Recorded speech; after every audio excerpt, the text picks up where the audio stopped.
PTI बानी ऐं Shah Mahmud Qureshi cipher case मां बरी। इस्लामाबाद हाई कोर्ट पीटीआई बानी ऐं शाह महमूद कुरैशी जूं बरियत जूं अपीलूं मंज़ूर कंदे संदन सज़ा कलदम करार ॾेई छॾी। इस्लामाबाद हाई कोर्ट जे चीफ जस्टिस आमिर फारूक पारां महफ़ूज़ फ़ैसिलो ॿुधायो वियो। पीटीआई बानी जी साइफर केस जी सज़ा जी ख़िलाफ़ अपील मंज़ूर कजे थी। ट्रायल कोर्ट जो 30 जनवरी 2024 जो फ़ैसिलो कलदम करार ॾिनो वञे थो। पीटीआई बानीअ खे ऑफिशियल सीक्रेट एक्ट तहत इल्ज़ामनि खां बरी कजे थो।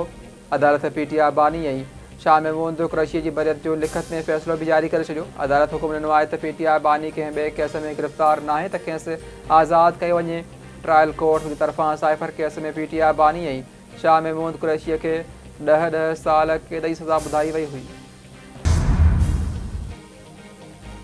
अॼु अवाम ॾिठो त इंसाफ़ जो अलम बुलंद थियो आहे। हिकु नाहक ऐं बेबुनियाद केस जो ख़ात्मो थियो। इंतकाम ते बदल समूरा सियासी केस ख़त्म थी वेंदा ऐं जल्द पीटीआई बानी जेल खां ॿाहिरि हूंदो। पीटीआई चेयरमैन बैरिस्टर गोहर जी मीडिया सां ॻाल्हि ॿोल शिबली फराज़ चयो आहे त सियासी बुनियादनि ते केस कया विया हुआ। अॼु पीटीआई बानी ऐं शाह महमूद कुरैशी सोभारा थी विया आहिनि।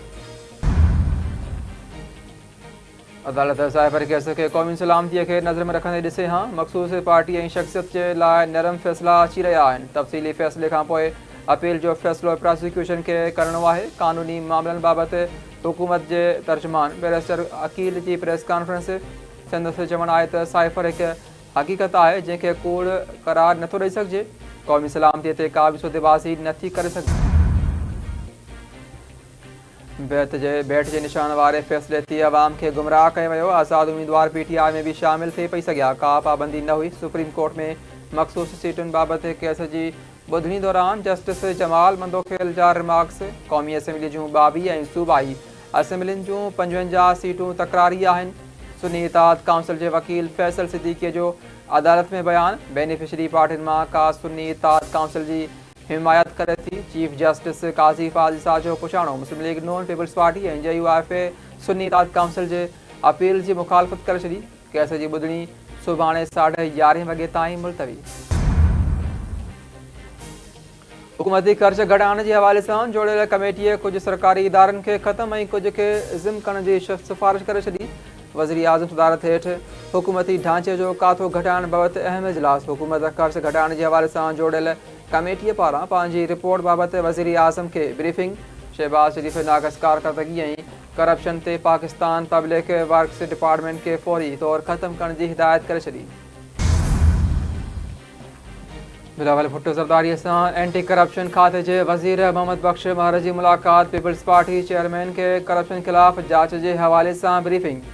PPMNA सैयद खुर्शीद शाह ऐं एजाज़ जखरानी जूं बिलावल भुट्टो ज़रदारीअ सां मुलाक़ातूं। मुख़्तलिफ़ मामलनि ते ख़्यालनि जी ॾे वठि। कोयटा जे UC संजदे वारे इलाइक़े में कोयले जी खाण में साह गुसाड़जण सबबि 11 पुरित फ़ौत। बलूचिस्तान हुकूमत एहतियाती उपान ते अमल न कंदड़ माइंस ख़िलाफ़ फौरी कार्रवाईअ जो हुकुम ॾेई छॾियो। चीफ माइंस इंस्पेक्टर अब्दुल गनी बलो चयो आहे त हादिसो खाण में गैस भरिजण सबबि पेश आयो। फ़ौत थियलनि में 9 पुरित, हिकु ठेकेदार ऐं माइंस मैनेजर शामिल आहिनि। समूरनि फ़ौतुनि जो तालुक़ु सवात सां आहे। वाक़िए जी रिपोर्ट ईंदड़ 24 कलाकनि अंदरि पेश कई वेंदी। NCHD उस्तादनि ऐं तालीम खाते जे सेक्रेटरी विच में ॻाल्हियूं कामयाब। समरी 3 ॾींहंनि अंदरि मंज़ूरीअ लाइ काबीना उमाणण जी ख़ातिरी खां पोइ उस्तादनि एहतिजाज ख़त्म करण जो ऐलान करे छॾियो।